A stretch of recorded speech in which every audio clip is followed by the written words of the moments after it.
Good morning and welcome to Living Local 15. I'm your host, Jessica Williams. Thank you so much for joining me. First up, the League of Women Voters joins me in studio to talk about primary elections and general elections taking place in Indiana this year. Then it's Mental Health Matters with Viking Psychiatry and Wellness. And today we're discussing nurse practitioners and how they play an important role in mental health. That and more happening now. Fashion, food, and fun. You're watching Living Local 15 with your host, Jessica Williams.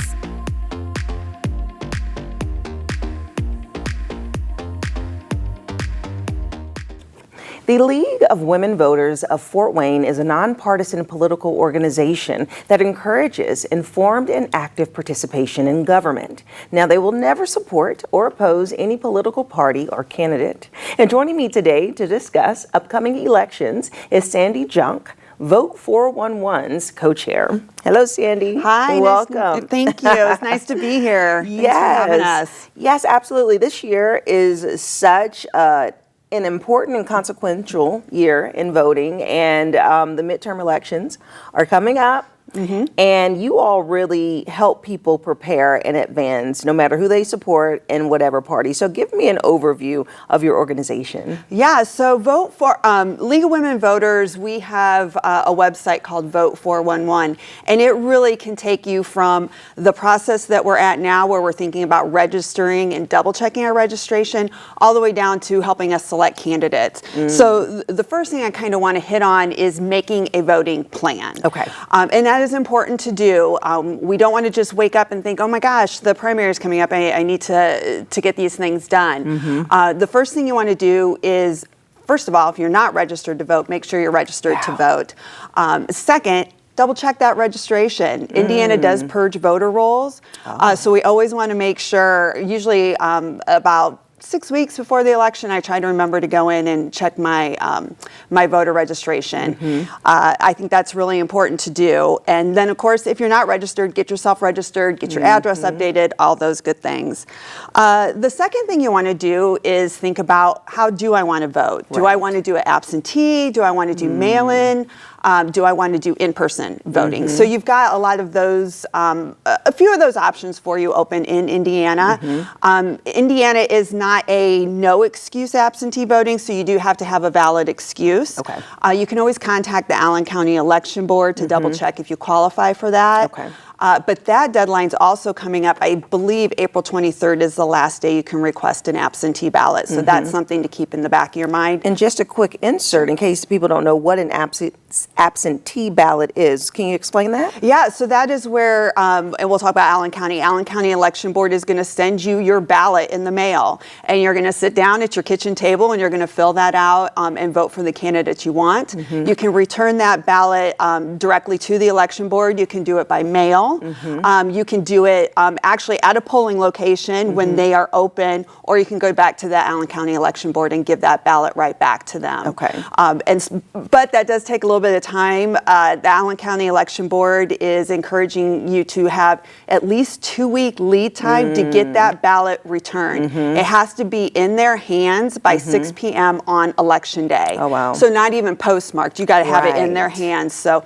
we want to be thinking about that with mail delivery. That's so interesting, though, because so Indiana does allow mail-in votes, but you're saying that you have to have a reason for a mail-in vote? Yes. Oh, wow. Yes. Some states in the country have no excuse mail-in voting. Like, they just send out a ballot to everyone to fill out and return. And that's really the only way that you can vote in that state. Indiana is different. You have to have a reason. And the reasons are pretty easy to come by. If you're elderly, can't get out, if you'll be out of town, things like that, they will accept that as a valid reason to do the mail-in voting. Yes. Okay, yes. Great. Okay, yeah. And then what's next on the plan? So next on your voting plan is you want to look at, and this is going to be really new for Allen County, is you want to look at what are your election day in-person voting options. So you'll have two in-person voting options. That's early voting, and that will open April 7th, I believe, in Allen County. And then the week before the election, they will actually have 7 sites open that you can go to do early voting. So we're really pleased. I think last time there was only 5 early voting options, and I know I stood in line for about an hour or so, and I'm sure many of your viewers did as well. Yeah. So they have opened up some new locations for early voting. And then for election day voting, this is going to look really different for Allen County. They have actually, this sounds like a bad thing at first, they actually decreased the number of polling locations from 110 to 53 because they're going to voting centers.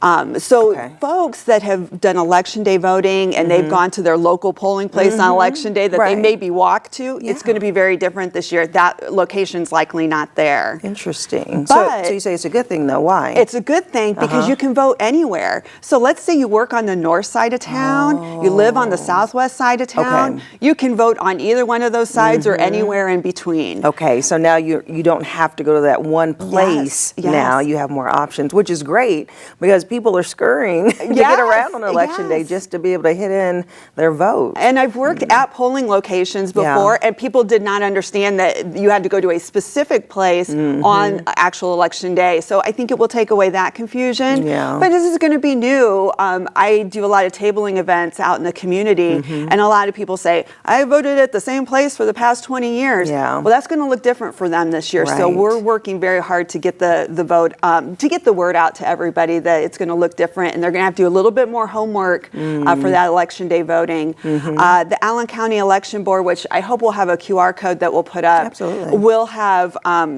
you can scan a QR code. It gives you a list of where you're going, and they're even supposed to have on election day timing. So this location maybe has a 5-minute wait, or this location has an hour wait. Ooh. There is supposed to be that information available for voters. And I think the dates are super important for people to put in their head. So we have 2 dates. We have primary date, and then election date in November. So what is the primary date? Yes, so the primary date is May 5th. Okay. So that's coming up. Early voting starts on April 7th. Okay. And just a reminder to your viewers that might be confused, like, oh, what's the primary? Why are we doing this in the spring? Don't we do that in the fall? The primary in Indiana it works different in every state, but in Indiana, when you go in to vote in the primary, they're going to ask you, do you want a Democrat ballot or do you want a Republican ballot? And that sometimes throws people off. Yeah. But what we're doing, and this is a great time to talk about it, in the primary, a friend of mine gave me this analogy to use, and I think it's perfect, especially for this time of year. Think about the basketball tournaments that are going on and those brackets that are out there. March Madness. March Madness. Yeah, it's so much fun. I think it starts back up again today. So what you do in the primary is, Selection Sunday, when we're picking the teams that are going to be on those brackets, that's what the primary is. We're picking the candidates that are going to be on the ballot in November. That's good. Yeah. So that's just kind of a brief explanation of the primary, so people aren't caught off guard when they go in to the election place when they first ask you about that And then so people are going to choose the primary candidate that they want, and that person, whoever wins the most votes, will be on the election ballot in November. November 3rd, I think it is. The first Tuesday or something like that. So how should people prepare for their voting? Like, how do they look up what positions are open, who's running, and all that good stuff? Yeah, so this is where I love Vote 411. So it's a really easy website to remember, vote411.org. And what we do at the League of Women Voters, this is national, but I'll talk more on our local level here. We send out candidate surveys to everyone that's running. So right now it's the primary. We've sent out candidate surveys to everyone that has an opponent, unless they are a state or federal candidate, and then we just sent them a candidate survey as well. And what we do is we ask them 3 or 4 questions where they stand on the issues. We can't ask them everything, but we do try to ask 3 or 4 questions, and these are nonpartisan questions. We try. Part of our mission as a nonpartisan organization is to take the temperature down in politics. Okay. And that is what these questions are. They're very straightforward. We basically want to know these candidates better. And what I love about this is it gives people an opportunity to learn more about local candidates. We hear a lot about the federal candidates and so forth, but we really don't know who are we electing to be our township trustees? Who are we electing to even be our state senators or state representatives? Those people running don't have a lot of money to run. So this is a format for them to get their name out into the public as well. Yeah. And we do tabling throughout the community as well. For all those candidates out there, just to, we don't table for the candidates, excuse me, but we do tabling where we talk about Vote 411 and send them there so people can get candidate information. Yes, they can read how they responded on those surveys. Okay. And if a candidate did not respond, it says right in there that the candidate didn't respond. Okay. So right now is where we're still collecting candidate responses. So we're hoping to we've gotten a lot in the last week or so in, but we're hoping to get even more so their voters know where they stand on the issues. Perfect. Okay, so it's vote411.org. Yes. All right. Yes. Well, thank you so much for breaking it down, Sandy. Thank you so much for having me, Jessica. Yes. And if you would like more information about Vote 411, we'll have their website listed below. And now is the time to start doing your research, making sure that you are registered to vote and participate in the voting process because it is your right. And I'll see you after the break. Have an idea for the show? Want to find out how you can be a guest? Contact us at livinglocal15@wayne.com.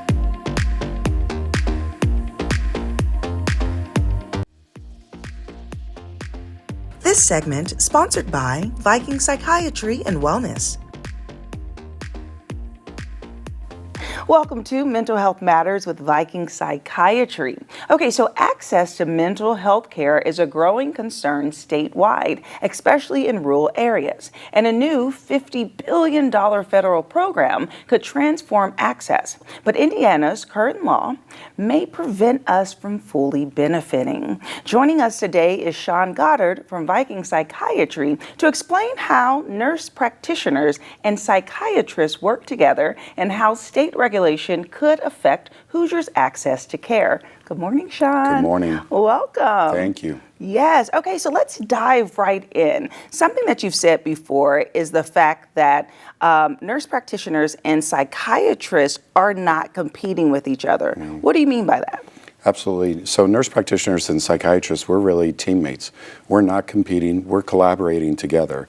And we share the same mission, right, which is helping Hoosiers get the mental health care that they need. When both professions work together at the top of their training, patients really get faster access to care, lower costs, and ultimately more comprehensive care. Collaboration with each other is what makes outcomes much better for really everyone. Yes, and you said that advanced treatments in northern Indiana exist because of nurse practitioners. Can you expound on that? Yeah, across many of the counties in northern Indiana, and not just northern Indiana, there aren't enough psychiatrists available. Because of nurse practitioners, treatments such as TMS, deep TMS, Spravato, ketamine therapy, and even advanced neurostimulation are now available in these communities because the NPs have filled the critical gaps, allowing people to receive care locally, right, rather than having to drive hours or potentially go completely without care. Okay, so you've mentioned before about clinics and the fact that they have strong collaboration within physicians. So how exactly does that impact the work that you're speaking of? Yeah, so more specifically with us at Viking Psychiatry, we're incredibly lucky. We have an incredible collaborating physician who really believes in NP practice, supports our clinical judgment, and shares our commitment to access and innovation. Really, that support is the reason I'm able to offer the advanced treatments that we do safely and effectively. But not every practice is that fortunate. Many nurse practitioners across Indiana are forced to pay thousands of dollars a month just to maintain a collaborating physician contract. Now, that's money that's not going to the patient care, that's not going to It's money going to literally for the practice to have permission to be in business. And if that collaborator ends that contract, even suddenly, think illness, death, moving, it happens, that NP can lose their ability to practice overnight. Wow, really? Okay, so that's deep. So let's dive into that a little bit more. So why is it that Indiana's collaboration is such a problem? Yeah, because really what it comes down to is the entire practice, including mental health services for thousands of patients, is tied up into a private contract that can be canceled at any time. If that physician retires, moves, chooses to end their agreement, NP clinics can be forced to shut down immediately, same day, not due to safety, not due to quality, but because of bureaucracy. This places the clinic, the staff, and more importantly, the patients at risk. Okay, and so this, what you're speaking about, really contradicts Indiana's policy and their goal with that. Yeah, and I think you could really understand this, right? Indiana aims to expand access to care, support small healthcare businesses, and really strengthen rural healthcare, where we struggle the most. Indiana does require nurse practitioners to have that collaborating physician agreement, but the law doesn't define the physician's responsibility. There's no required oversight, no chart review, no mentoring, no participation expectations, and no state enforcement of what the collaboration means beyond a simple requirement that they review 5% of charts randomly. It allows a single contract with no due process or protections to determine whether thousands of Hoosiers to lose access to their care. And I can absolutely assure you, there is no other profession in the state of Indiana that is put in that position. Wow, that's amazing. And so just recently, the CMS announced the fact that a major initiative of $50 billion in rural health transformation program. So how does this tie into this issue exactly? Yeah, it's really one of the most important pieces of this conversation. CMS, the Centers for Medicaid Services, created this $50 billion rural health transformation program to really strengthen healthcare in rural communities nationwide. It's where we struggle the most. And here's the critical part. CMS will score each state based on how they support the area of nurse practitioners and whether they have full practice authority. Where an NP can practice independently will score the highest, right? Yeah. And receive the most amount of that federal support. Meanwhile, Indiana is considered a reduced practice state, so we will score lower, which appears to be about a 50% reduction, and rural Hoosiers could lose out on a share of an estimated $437 million in potential funding due to this. So this isn't just a policy issue, right? It's a dollars and access issue. And so basically Indiana has not moved this bill forward. Is that right? Yeah, absolutely. Consistently, we've introduced bills to modernize NP practice laws. Every time they die in the Senate Health and Provider Services Committee, chaired by Senator Ed on the House side, and they are assigned to the House Public Health Committee, excuse me, and they never advance. That chair is Representative Brad Barrett, MD, and as such, the restriction of the movement of the bills, which was most recently HD 1330 and 1116, prevents Indiana from joining 27 states that already grant full practice authority. Not only that, the VA and the military both practice the same way. Nurse practitioners have independent practice. I think Hoosiers need to wonder why this isn't being heard upon and decided upon by the large body, not just by a few individuals saying, we're not going to allow this to move forward. Okay, so at this point, in your opinion, do you feel that this is where the governor needs to step in? Yeah, absolutely. If we haven't been able to do it on our own with the Senate and the House, then the governor needs to step in. We're at a turning point. Thousands of Hoosiers, not thousands, tens of thousands of Hoosiers rely on NP-led mental health services. Other states only made progress when their governors stepped up and recognized that the outdated restrictions were harming access to care. More importantly, with this $50 billion in federal funding on the line and a mental health crisis that's growing, we need leadership that prioritizes access, safety, and the future of healthcare in Indiana. And Mike Braun has said, make Indiana healthy again, right? And this is one way we absolutely can do that. So what's at stake then if nothing changes? You know, if a collaborating physician ends a contract for any reason, NP practices can be forced to shut down overnight. There are not enough psychiatrists to absorb those patients. Thousands, if not tens of thousands, could lose access to their medications, their treatments, and their progress. And rural Indiana could miss out on the largest rural healthcare investment in U.S. history. We can't allow that. We as Hoosiers deserve reliable, stable, long-term access to mental health care in the state of Indiana. Yeah, wow. That was some good information. So thank you for having this important conversation and kind of giving us an idea about the general state of our mental health well-being right now. I appreciate you having me on and helping me shed light on this issue. Absolutely. Thank you, Sean. And if you would like more information about Viking Psychiatry, we'll have their website listed below, and I'll see you after the break. This segment sponsored by Viking Psychiatry.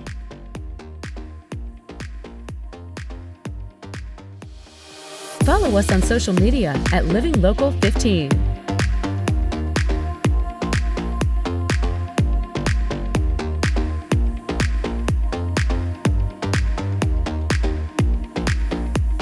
Enjoy fun in the sun on Living Local 15. Become a tourist in your own city. Visit your favorite spots and have some fun with me. From kayaking to rappelling off a building, I show you ways to have an adventure in Northeast Indiana every weekday morning at 9 on WANE 15. So join me, Jessica Williams, for Living Local 15. Watch Living Local 15 with Jessica Williams weekdays at 9 on WANE 15 and catch past episodes on WANE.com. Living Local 15, proudly driven by the Kelly Automotive Group.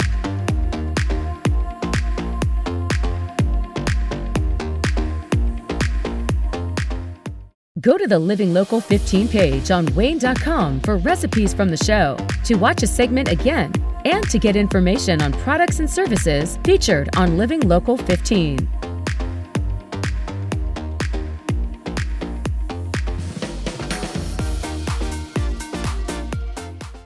Content segments during today's Living Local 15 were paid for by these sponsors.